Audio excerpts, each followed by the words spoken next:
Right, so what is going on? Welcome back to the channel. So today, in today's video, what I'm going to be doing is I'm going to be doing my top 5 football matches throughout my entire lifetime. So I've been living a life for 18 years, 19 next month when I do turn 19.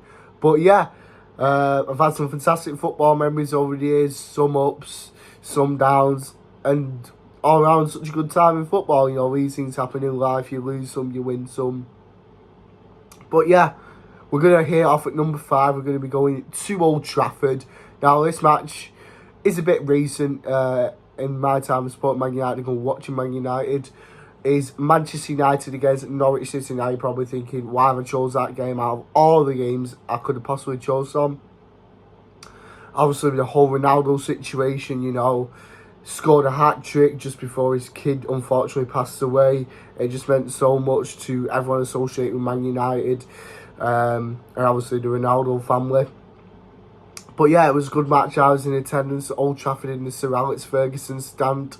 Watching Ronaldo score a hat-trick, it's just your dreams come true. Watching your idol, you know, your GOAT, whether it be Messi, Ronaldo, Pele, Maradona, you know, George Best even, you know, whoever your GOAT was and is, you know, watching them play live is an experience of a lifetime. And to watch them score a hat-trick, you know, makes the day even better.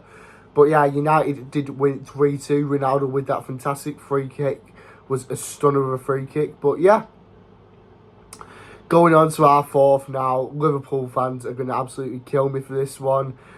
Chelsea fans will love it. United fans will love it. City fans will love it, seeing as this match did give Manchester City the Premier League. Everton fans would love it.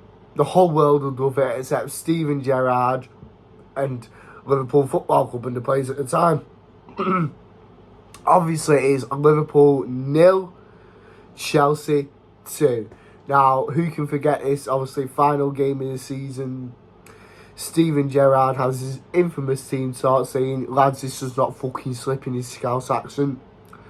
And lo and behold, Karma comes biting him back in the arse. He's the one who slips, gives the ball to Demba Ba.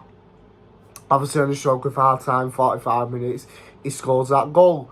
And then, obviously, Willian in the 94th minute, assisted by Fernando Torres, so an ex-Liverpool player, doing that for Chelsea against Liverpool must have stung even more. Obviously, you know, it was a title race between Manchester City and Liverpool. I support Man United, but if I had to pick between Liverpool and City winning it, then I would have to give it to Man City. Basically to say, I hope none of them win it, but, you know, when you're in that situation in life, it only goes one way or another, you know.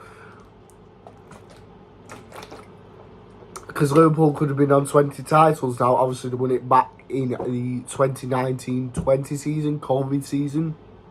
To claim the 19th league title under Jurgen Klopp, the first in the Premier League era for Liverpool. But yeah, we're going on to our number 3. We're going to the Crown Oil Arena. I've not said that in ages. The Crown Oil Arena. Wow. It feels like a lifetime since I've said that. But yeah, I had to put this in number 3. Arguably, it could have gone in 2nd. But you'll see why I put it in 3rd position when I say number 2. Obviously, it is Rochdale against Tottenham Hotspur at the Crown Oil Arena, a 2-2 draw. Ian Henderson and Stevie Davis for us, and Lucas and Harry Kane for Tottenham. Now, not only was this match special, it was arguably a dream come true, you know. Tottenham Hotspur, big Tottenham Hotspur, who at the time was not in White Hart Lane because obviously that was getting knocked down. They had to play at Wembley. So obviously we beat Millwall in the FA Cup at Rochdale 1-0 after drawing at their place. And to get Tottenham was just a surreal moment, you know. We were sat 24th in League 2, fucking hell, 24th in League 1, sorry. February time, you know, was we destined to go down that season? I think we were, but luckily we survived on the last day of that season and sent Oldham down instead. I think this match gives us confidence to actually go on and survive the division that season. Obviously, we take the lead stroke of half time, actually, through Ian Henderson himself. Rochdale's all-time top goal scorer. And then about, I'd say 14 minutes after the second half started, we concede. Then we give away a penalty. Up steps Harry Kane. Josh Grealish dives the right way. It's just beating him. Only just though. He's very lucky to get away with that, Harry Kane. So obviously, then we're 2-1 down. Gets to the dying end of the game. Thought, fair enough. You know, bottom of League One. We pushed Tottenham all this way. You know, maybe it's time we're going out. But no. Up steps Davis and scores that goal in front of a Sandy Lane. And the stadium erupted then. It was such a real moment. Obviously, you know, a big club coming to a town like Rochdale, a deprived town in Rochdale, in fact, should I say. You know, the likes of Harry Kane, Winks, Ericsson, Lloris, Lucas Moura. Who else was part of that team? Dele Alli, I'm pretty sure was. I'm pretty sure Dele Alli was there as well. So, yeah. It was such a surreal moment. Obviously, we had to replay at Wembley. Didn't go as planned. Lost 6-1. You know, coaches have been turned back. Snowing, icy, accidents on motorways, train delays. The lot went wrong that night, let's be honest. Coaches breaking down on the way back, in fact, you know. So, yeah, the night didn't go as planned, but it was an experience, you know.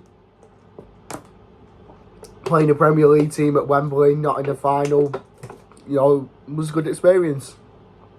So, going into my number 2 is obviously Rochdale versus Cheltenham Town. Now, I could have put both promotions in there, you know, when we played Northampton and got beat, but I thought that was special because it was the first time we got promoted since 1969.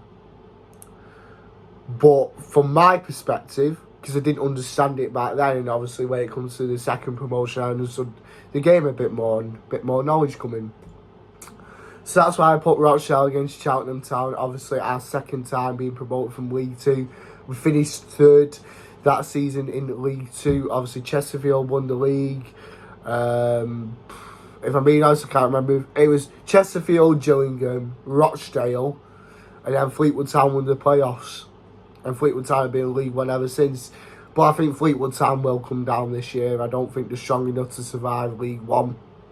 It is a tough division. The likes of Reading, Portsmouth, Oxford, Derby. You know, it's a strong league. Charlton Athletic is starting to pick up now. Reading, obviously, they're falling off massively. I think they're destined for League 2, if I'm being honest. But yeah, it's a hard division. But Rochdale versus Cheltenham does go in promotion in the 2013-14 season. Rochdale got the win that day. A Peter Venenci goal and an Ian Henderson goal. 2 early half goals sealed our promotion back to League One under Keith Hill. It was a good game, to be fair. Nerves were kicking in, obviously, before the game. Even after the game, because you thought, alright, we just won promotion. We're going back to League One. Let's learn from our mistakes. And obviously, we did. But my number 1 crown spot, obviously, we got to go back to Russia in Moscow. I think we all know the 2008 Champions League final. Now, obviously, I'm a Man United fan, so this my first Champions League as well. I was 3.5 years of age when this was played. You know, obviously, I'd never seen United in a Champions League final because the last one was 1999, and then the last one before that was 1968. So, obviously, I didn't get to see him, but this one I got to see. So, where do I start with that one? Where do I start? You know, emotions are high. 2 English sides going head-to-head in the Champions League final. Would it go to London or would it come back to Manchester? Obviously, Ronaldo opens the scoreline thanks to a 26-minute goal from Cristiano Ronaldo. Then Frank Lampard gets the equaliser. We take it all the way to a penalty shootout. Ronaldo misses a penalty. And I'm thinking, are we going to win? I was nervous. Nerves to kick in. Then, thankfully, John Terry did his ultimate Steven Gerrard and slipped on his ass. Obviously misses the pen. You know, Cech dives the wrong way. Not Cech, Van der Sar dives the wrong way. And thankfully, the penalty's missed because he slipped at the last minute. Then Ankala misses the penalty. Van der Sar saves. United win the Champions League final 6-5 on penalties. It was such a surreal moment, you know. First Champions League for me, watching United playing and win. Obviously, my dad's seen the other two, so it didn't really matter to him. Well, it did matter, but not in the sense of, obviously, weren't being his first. But yeah, there's so many matches I could pick for. I could literally write about 50 list. 50 matches I could put more into a list, but the video will be like 2.5 hours long. I'm sure you don't want to listen to that, me yapping away for that long. But yeah, those are my top 5 matches I've seen throughout my entire lifetime. Obviously, this will change, probably in the next 10, 15, whatever years. If YouTube's still a thing, you know, obviously I would have changed in 10, 15 years' time. I might do, if you want me to, top 5 worst matches I've been to, because there's been a lot of them over the fucking years. Let me tell you, there has been a lot. But yeah, I'd just like to say a massive thank you for everyone for watching this video. If you enjoyed it, remember to like, comment and subscribe if you're not already. I'll see you in the next video.